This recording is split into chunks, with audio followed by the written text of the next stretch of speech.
Bonjour les CP, bienvenue dans cette capsule Mona et ses amis, les fées de Charles Perrault. Et voici la partie 3 des fées.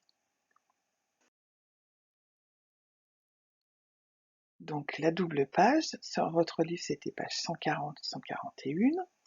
Nous allons déjà regarder l'illustration de la page 140, la partie 3 de notre histoire.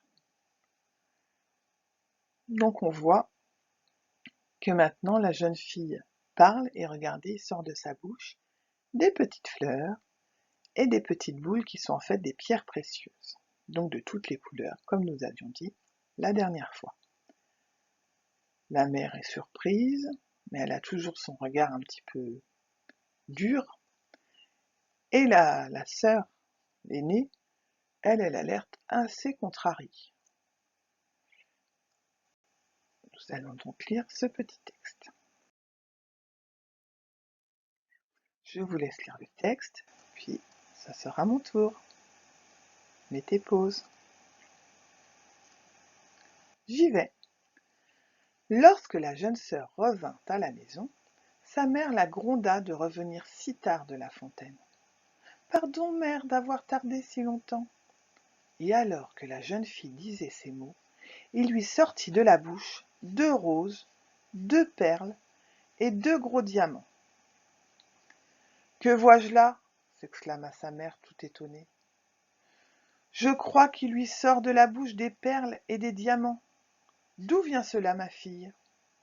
C'était la première fois qu'elle l'appelait ma fille. La pauvre enfant lui raconta naïvement tout ce qui lui était arrivé, répandant sur le sol des centaines de pierres précieuses.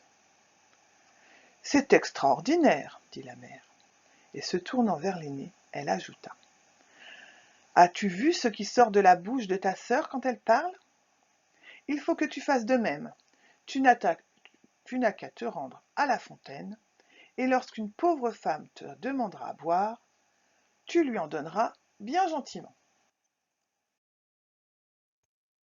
Nous allons maintenant expliquer quelques mots et ensuite je vous poserai quelques questions.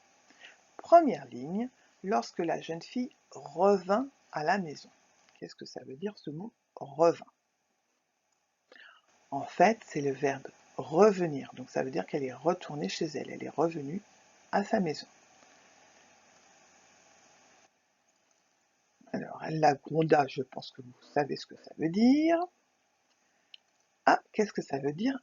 Pardon, mère, d'avoir tardé si longtemps.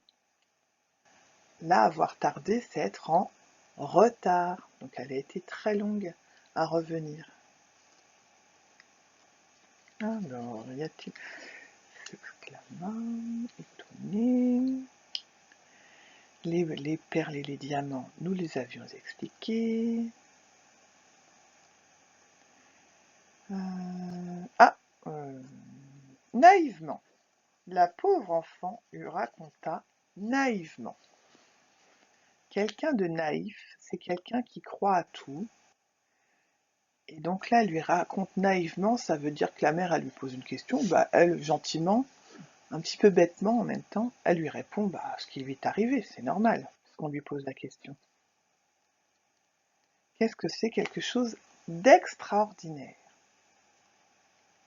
Quelque chose d'extraordinaire, c'est quelque chose de formidable. Ah, là on nous parle de l'aîné. On va voir si vous avez retenu ce que c'était l'aîné. On avait parlé de la cadette, c'est la deuxième. Donc l'aîné, c'est la première fille qui est née. Quand vous êtes le premier à être né dans votre famille, donc si vous avez des frères et sœurs, hein, vous êtes l'aîné.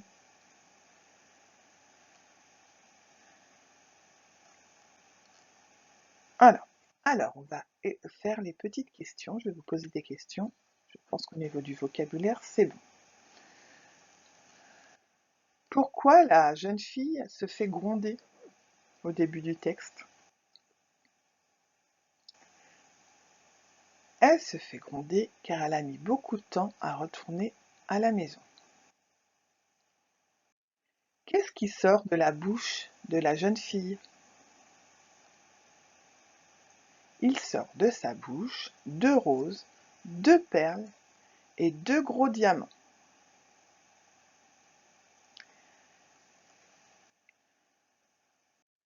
Comment la mère appelle la cadette pour la première fois? Elle l'appelle pour la première fois ma fille. Quand la mère voit que des pierres précieuses et des fleurs sortent de la bouche de sa fille, donc la deuxième, la cadette, qu'est-ce qu'elle demande de faire à la fille aînée? Elle lui demande de se rendre à la fontaine et de donner à boire à une pauvre femme. C'est très important dans notre texte. Elle lui demande de donner à boire à une pauvre femme.